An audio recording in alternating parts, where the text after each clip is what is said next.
Students, good morning once again and welcome to the class of paper 6th.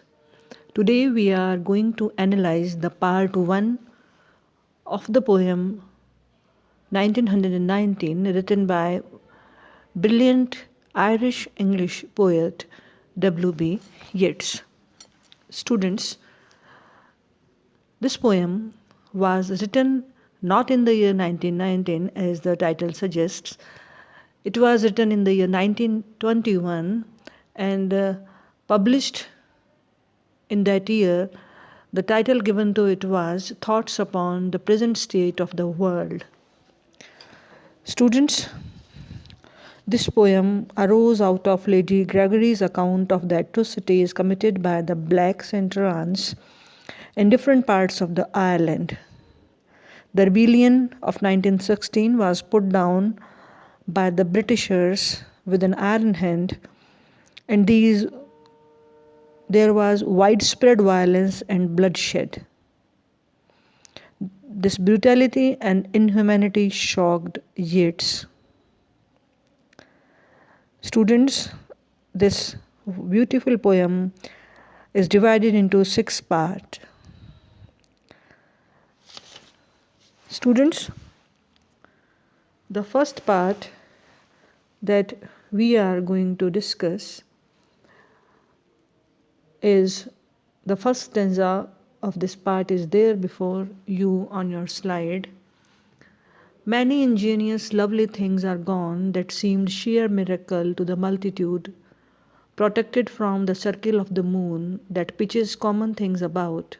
There stood amid the ornamental bronze and stone an ancient image made of olive wood, and gone are Phidias' famous ivories and all the golden grasshoppers and bees.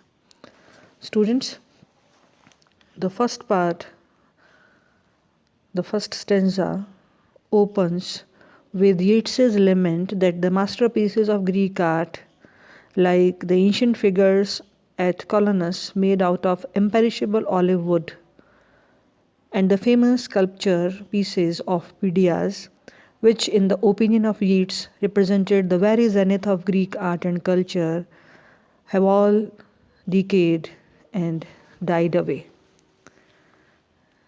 And he says, this year was particularly a year marked with the strife during the fight for Irish independence. He was ambivalent about the Easter Rising, and although he supported the cause, he was appalled by the violent action the leading revolutionaries took to achieve their aims. Yeats began 1919 by lamenting the fact that lovely things which had endured the years and which seemed like miracles to most people are now gone, such as an ancient image made of olive wood. The olive branch is a symbol of peace, so Yeats's choice of this for his symbol is loaded with significance when we consider the war raging between the Irish and the British in the year 1919. Students, Phidias was an ancient Athenian sculptor of the 5th century BC. Similarly, the ancient Athenian historian and journal Thucydides lived during the 5th century BC. He referred to the Athenians' habit of using golden grasshopper brooches to fasten their hair. The poem begins with the lines, many ingenious lovely things are gone. The poet talks about the well-made lovely things which were protected and were nothing than a miracle as far as the common masses were concerned. But those objects are gone. There was an ancient image made from olive tree, and it stood against the ornamental bronze and stone statues. Now, students, all these things are gone. Moreover, the famous ivories of Phidias and the golden grasshoppers are gone too. We too had many pretty toys when young, a law indifferent to blame or praise, to bribe or threat, habits that made old wrong melt down, as it were wax in the sun's rays, Public opinion ripening for so long, we thought it would outlive all future days. Oh, what fine thought we had because we thought that the worst rogues and rascals had died out. Yet says that the process of history is a cyclic one, and our own civilization too would soon meet its doom. We have built a system of law which we consider inviolate and durable. A strong public opinion has formed in support of our institutes. We hope our civilization will last, for we think that we live in a glorious age when the worst rogues and rascals have died out. But it is all a delusion. As a matter of fact, our customs, tradition, laws, and opinions are like pretty toys, short lived and transient. Our civilization is also going into a dark. Students, here Yeats talks about the toys that usually people had when they were young, and the ownership of such toys cannot changed by blame, praise, threats, or bribing. He admits, habits made old wrongs melt down in the same way as wax melts down by sun's ray. The poet and the common people used to think that the worst rogues and rascals died out, but what is happening then is much greater than those rogues. Like ancient Athens, Ireland of the recent past had beautiful trinkets such as these, and a law that did the job well enough, and good habits which gradually eradicated old wrongs from society. Yeats says that the Irish, and he includes himself, were complacent for thinking that such a society would survive, but the worst rogues and rascals were still there, ready to cause trouble. All teeth were drawn, all ancient tricks unlearned, and a great army but a showy thing. What matters that no cannon had been turned into a plowshare? Parliament and king thought that unless a little powder burned, the tempesters might burst with trumpeting, and yet it lacked all glory. And perchance the government's drowsy charges would not, perchance. Yeats says that it is wrong to suppose that the war and bloodshed are matters of past. They are grim realities in the present also. For instance, when we consider what has been happening in Ireland and the world in recent years, there is horror and bloodshed everywhere. All manners of brutalities are being perpetuated. Innocent wives and mothers are murdered, and the murderers are able to escape free. In this stanza, the poet talks about a time when all the things that could cause harm and bite were taken away and old tricks forgotten, and then Parliament and the king started to think that some gunpowder must be used. They were also aware of the fact that if this would go on for doing away with the war goes on, a state may come when even the guardsmen's horses would stop dancing and swinging on their hind legs. Yeats continues to reflect on the change that Ireland has recently undergone from peace to bloody war. Yeats suggests that the British believed a little war readiness was good for the nation to keep the armies well trained. It's worth remembering that the bloody Irish struggle for independence had begun in 1916 during the middle of the First World War, which Britain and other nations were busy fighting with Germany and other countries. Nowadays, Nowadays are dragon-ridden, the nightmare rides upon sleep. A drunken soldiery can leave the mother murdered at her door to crawl in her own blood and go scot-free. The night can sweat with terror as before. We pieced our thoughts into philosophy, and plan to bring the world under a rule, who are but weasels fighting in a hole.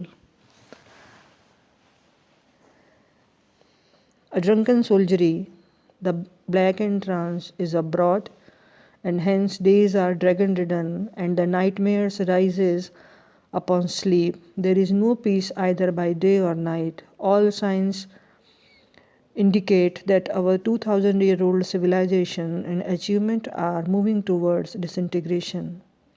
The doomsday seems to be near. There is no escape from the catastrophe which looms large on the horizon. Even the glorious works of art on which the artist has spent his time and money. Yeats describes the current state. The situation has turned once, reverse. The days are dragon ridden, which means there is no peace. Nightmares dominate sleep. Drunken soldiers are getting away without punishment even after murdering a mother and leaving her in cold blood at her own door. The nights are full of terror and people are trembling with fear. The poet compares themselves with a weasel. Just like weasels, they are fighting in a hole and yet trying to think as per the word. They were trying to give the situation a philosophic thought while all that were happening then. Yeats's frames of reference now become horrifically contemporary and specific. Ellen Quinn, a young pregnant mother of 3 children, was senselessly gunned down by British black and trans in November 1920 while she stood outside her house in Kiltertan, County Galway. The soldiers responsible, who were British World War I veterans, were never convicted. The murder left a profound mark on both Yeats and his friend Lady Gregory. He who can read the signs nor sink unnamed into the half deceit of some intoxicant from shallow wits who knows no work can stand, whether health, wealth, or peace of mind were spent on masterwork of intellect or hand, no honor leave it its mighty monument, has but one comfort left, all triumph would but break upon his ghostly solitude. To Yeats, doomsday seems too near. There is no escape from the catastrophe which looms large near. There is no escape from the horror. No philosophy can avail, for we have grown brutal and vulgar like weasels fighting in a hole. Human values have decayed all over the world. Some would suggest that there is one way of comfort left, that is withdrawal from life into ghostly solitude. For the person who is sinking in the face of all this, of falling in the trap of intoxication of witticism, there is only one comfort left. This comfort is that all triumph would leave his solitude untouched. Such a person knows that whether a work is a masterpiece of intellect or of the hands it cannot stand howsoever much of health, wealth, or peace of mind has been used. In other words, those of us who lament the fact that great feats of civilization that men can produce, from ancient Athens to modern Ireland, can be destroyed by war and thugs, have only one crumb of consolation, namely that when all civilization is destroyed, these thugs will feel no triumph because there will be nothing will be left in future. But if there any comfort to be found, man is in love and loves what vanishes. What more is there to say? That country round none dared admit if such a thoughts were his. Incendiary or bigot could be found to burn the stump on the Acropolis or break in bits the famous ivories or traffic in the grasshopper or bees. One of the things which mark 1919 out as a more ambitious political poem than ever is it is more thoughtful and dialectical in approach. The poet lights a hope. There is still one comfort one can be assured of, and that is love. Love is one thing man considers a comfort, but what man loves vanishes. What more can be said? All around the country, people burn public properties. These people are capable of burning the statues of Acropolis, of breaking the famous art pieces of ivory or the grasshoppers, etc. Some people would suggest that there is one way to comfort, that of withdrawal from life into ghostly solitude. But even this visionary or mystic detachment is no solution. The fact is that man is in love and he loves what vanishes. What happened to Babylon, to Egypt, to Athens is happening to us. This is the grim fact, but it carries with it its own consolation.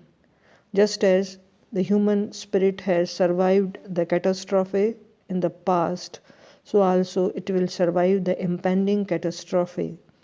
Creation, destruction, creation is the law of nature, and we would derive whatever consolation we can from this law. So, students, we have finished the first part of this long poem 1919. Towards the end of the first part of 1919, we meet what appears to be a timeless and lovely piece of verse, a proposition not inflected by anger or violence, announcing what looks like the theme of this poem, as of many poems by Yeats and others. Man is in love and loves what vanishes. What more is there to say? There is only the perfect and always necessary saying, as in Horace, Ovid, Virgil, or Vallon, or Shakespeare, there are tears for things, there is the continuing engulfment of everything in time. But of course, there is more to say, and a good deal of it has already been said in this poem. What was it we loved, and why did it vanish? Because everything vanishes. No need to get so excited then. We merely lost what we had to lose, what was made to be lost. This very long view in context looks like an attempt at self-consolation, beautifully disguised as mourning. In fact, the whole of the first part of 1919 invites a double reading, or it tells two stories, first about loss, the second about folly of believing we ever had what we think we have lost. The second story is altogether more troubling and has to do with very subtle shift of object and forms of illustration. So students, here the discussion over the part 1 of 1919 comes to an end. Thank you very much. We will continue with the poem in our next classes. Thank you once again.